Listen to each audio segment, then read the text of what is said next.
Hi guys, welcome back to Diamond Protection Training. Now, over this series I've been showing you different knots that you can use in rescue. So what I want to do now is show you some rescue knots that you can use outside of vertical rescue if you like, or for different reasons. And also with regards to training, we think of training when we're actually going to train on the job. You can train at home. We've got a couple of ropes set up in here in this shed. Obviously it's not a 15 kilonewton ankle or anything like that, but we can do basic training in here on the ground. So what I want to show you firstly, you might remember this knot that we did. It's called a double figure of 8 on the bite, bunny ears. So if you're going to do this at home, try to make it just a bit wider than your shoulders. And we tie the same knot, the bunny ears, figure of 8. Remember, you go across the rope, back around, and you put part of the bite through. So we just take part of it, put it through. Then we take the bite itself over the top of the whole rope and pull it tight. So that's part of our anchor system. You may remember it as we've been running this series. So what else can you use this for? Well, you could also use this for a harness. If you were going to make a harness, now say somebody had fallen rock climbing or on a bushwalk or something, and you need to get them out and you haven't got any gear but you've got a rope. So you've tied your initial one, which is your bunny ears. So this is how you make a harness. So you put it through your legs, or the patient's legs, pull it up close, tight to their groin. It's probably a little bit too tight, but for purposes of training it doesn't matter.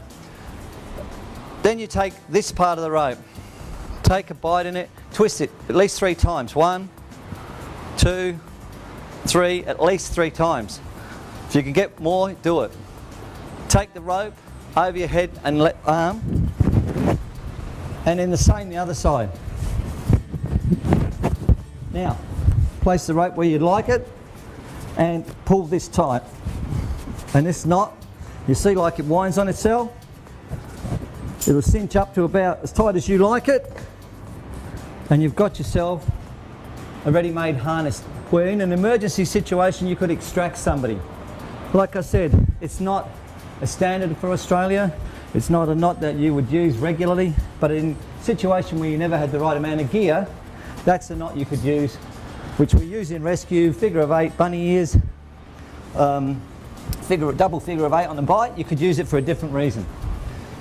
Now, what else can you use our knots for? I'll just put that one aside. Most of us tie down gear on trailers, don't we? So here, we've got a rope over a trailer. When we come to tie it down, we use the old truckies hitch. Now it's a hard knot to do, the old truckies hitch, but do you remember our alpine butterfly? You can do a couple of twists in the rope, like we've shown you before. Go around the rope, back through the gap. That's our alpine butterfly. If you haven't seen this, guys, have a look online. We've got these knots for you, showing you exactly how to tie them. Works exactly the same as a truckies knot, truckies hitch. You can pull down and tie it off. Easy knot. It's one that we use in vert rescue or emergency rescue. You don't have to just use it in training. We'll tie this off with a clove hitch. Remember, the clove hitch goes round, across itself, under, tie it off. Clove hitch. Again, another knot we use in vertical rescue. What I'm trying to get across to you here is the need for practicing knots. You know, if we just use these knots in emergency situations and we're under pressure, we won't be real adept at doing what we're doing. So, you know, people sometimes say, oh, I can do that with one hand tied behind my back. You know, I can tie most of our knots. I'm not skyding. I can tie most of our knots with my hands behind my back. Not because I'm any special person, because I practice them. I practice them when I'm tying down in the trailer. I practice them for a variety of things. I even practice them for fishing.